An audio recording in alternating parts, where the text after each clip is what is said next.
આજે 21 ઓક્ટોબર એટલે કે પોલીસ શહીદ સંભાળના દિવસ છે। સુરત પોલીસ કમિશનર દ્વારા પોલીસ પરેડ ગ્રાઉન્ડ ખાતે પોલીસ શહીદ સંભાળના દિવસનું આયોજન કરવામાં આવ્યું। આયોજનમાં રાજ્યના નાયબ મુખ્યમંત્રી હર્ષ સંઘવીએ હાજરી આપી તેઓ શહીદ થયેલા પોલીસ જવાનોને શ્રદ્ધાંજલિ અર્પણ કરી હતી। આજે પૂરા દેશમાં 21 ઓક્ટોબરના રોજ પોલીસ શહીદ દિવસ તરીકે મનાવવામાં આવે છે।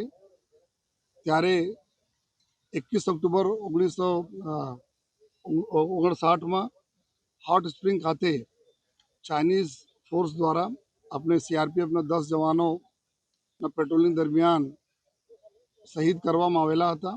એને જ યાદ में આ દિવસ અમે લોકો ઉજવીએ છીએ અને સાથોસાથ સમગ્ર જો ભારતીય पुलिस और हमारा पैरामिलिट्री फोर्सेस જેટલા બી જવાનો અને અધિકારીઓ શહાદત વોરી છે એના અમે યાદ કરીએ છીએ, એના શ્રદ્ધાંજલિ આપીએ છીએ। સાથોસાથ એના પરિવારજનો સાથે અમે લોકો બધા ઊભા છીએ એવા અમે એક મેસેજ પણ આપીએ છીએ અને સાથોસાથ એની શહાદતથી અમે એક પ્રેરણા પણ લઈએ છીએ કે આપણી પ્રજાના સેવામાં, રાજ્યના સેવામાં અને દેશ સેવામાં ભારતીય પોલીસ કોઈ કસર બાકી રાખશે નહીં। અને આ જ રીતે જો આપણા ગુજરાત રાજ્યમાંથી બી 3 અમારા જવાનો અને અધિકારીઓ શહીદ થયા છે। જો એના પરિવાર સાથે પણ સુરત શહેર પોલીસ સાથે છે। જો આજે સુરત શહેર પોલીસ પરેડ ગ્રાઉન્ડ ખાતે અમારા જો પોલીસ સંભાળના દિવસ પરેડ હોય છે।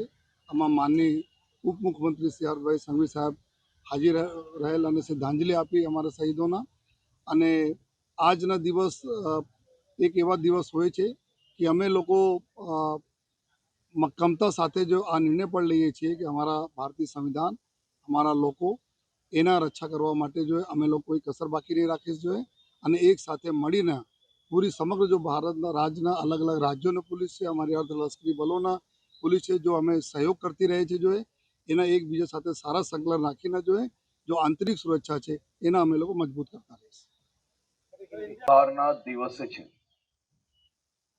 આ દિવસે દેશની સુરક્ષા, શાંતિ અને કાયદા માટે પોતાને શહાદત અને પ્રાણ ન્યોછાવર કરનાર વીર શહીદોને યાદ કરવાનો દિવસ છે। આ વર્ષે દેશના અલગ અલગ રાજ્યોમાં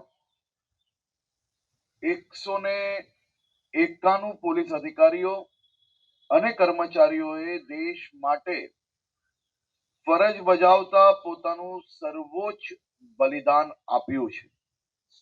તેમાં ગુજરાત પોલીસના 3 જાંબાજ સાથીઓ બી સામેલ છે।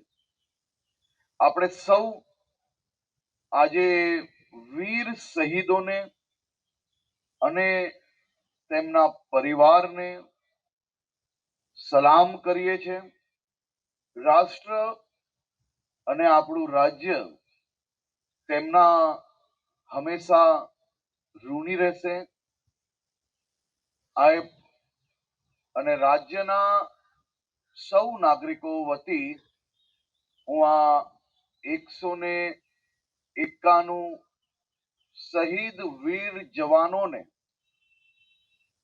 અને એમના પરિવારને વંદન કરું છું, નત મસ્તક વંદન કરું। સાબિર સૈયદ સાથે યાસીન દારા, દિવ્યાંગ ન્યૂઝ, સુરત।